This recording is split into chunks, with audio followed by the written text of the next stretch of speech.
काल संपूर्ण महाराष्ट्राच्या गावागावात आणि कानाकोपऱ्यात जय महाराष्ट्राचा नारा परत एकदा बुलंद झाला आणि हा नारा बुलंद करण्यामध्ये शिवसैनिक आघाडीवरती होतेच, पण शिवसेनेसोबत ज्या ज्या राजकीय पक्षांनी ज्या ज्या मराठी भाषिकांनी आपापले पक्षभेद विसरून सहभाग घेतला त्या सगळ्यांना मी मनापासून धन्यवाद देत आहे।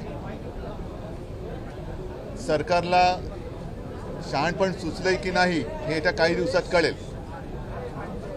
पण तूर्त त्यांनी हिंदी सक्तीचा GR रद्द केला आणि जर का त्यांनी रद्द केला नसता तर मराठी माणसाची एकजूट ही आता झालेली आहेच, पण त्यांनी रद्द केला नसता तर 5 तारखेच्या मोर्चात आता सुद्धा येणारच आहेत, पण अगदी भाजपामधले एसएनसी गटातले अजित पवार गटातले अनेक मराठी प्रेमी हे सहभागी होणार होते आणि होणारही आहेत। त्यांना सुद्धा मी खास धन्यवाद देतोय की मातृभाषेचं प्रेम हे पक्षाच्या पलीकडे असलं पाहिजे। सरकारने एक केविलवाणा प्रयत्न केला आहे, तरीसुद्धा आम्ही त्यांना धन्यवाद देतोय। आता नवीन एक समिती नेमले, त्या समितीमध्ये नरेंद्र जाधव यांच्या पांडित्याचा किंवा बुद्धिमत्तेचा पूर्ण आदर राखून मी त्यांना सांगतोय की म्हणजे सरकारला सांगतोय की तुम्ही अशी थट्टा करू नका, कारण हा शिक्षणाचा विषय आहे आणि शिक्षण विषयामध्ये तुम्ही अर्थतज्ञांची समिती नेमलेली आहे। अर्थात कालच मी सांगितले की समिती कोणतीही असू दे, त्यांनी काहीही देऊ दे, पण सक्ती विषय आता संपलेला आहे। त्याच्यामुळे कोणी अगदी कोणाची समिती त्यांनी बसवली तरी आमच्यावरती महाराष्ट्रावरती हिंदी सक्ती आता होऊ शकत नाही, हे काल मराठी माणसाच्या शक्तीने दाखवून दिलेलं आहे।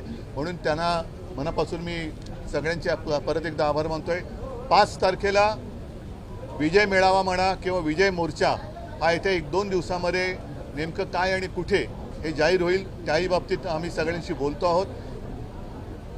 या निमित्ताने सगळ्यांना मला सांगायचे की आपण जरा विखुरले आहोत असं वाटल्यानंतर मराठी द्रोही हे पुन्हा एकदा डोकं वर काढतात आणि हे डोकं काल आपण चेपलेलं आहे, चिरडून टाकले।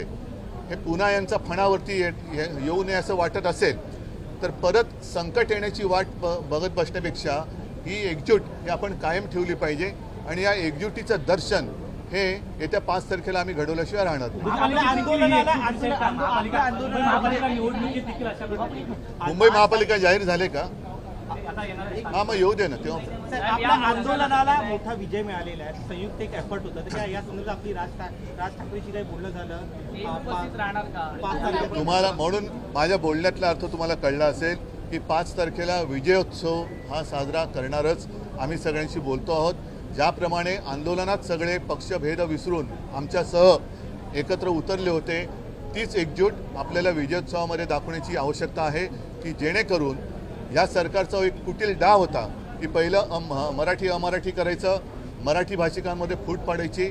आता मराठी भाषिकांमध्ये फूट पडत नाही, मराठी अमराठीवाद होत नाही, हे बघितल्यानंतर मराठी माणूस एक येऊ नये म्हणून आता हा GR त्यांना रद्द करावा लागलेला आहे।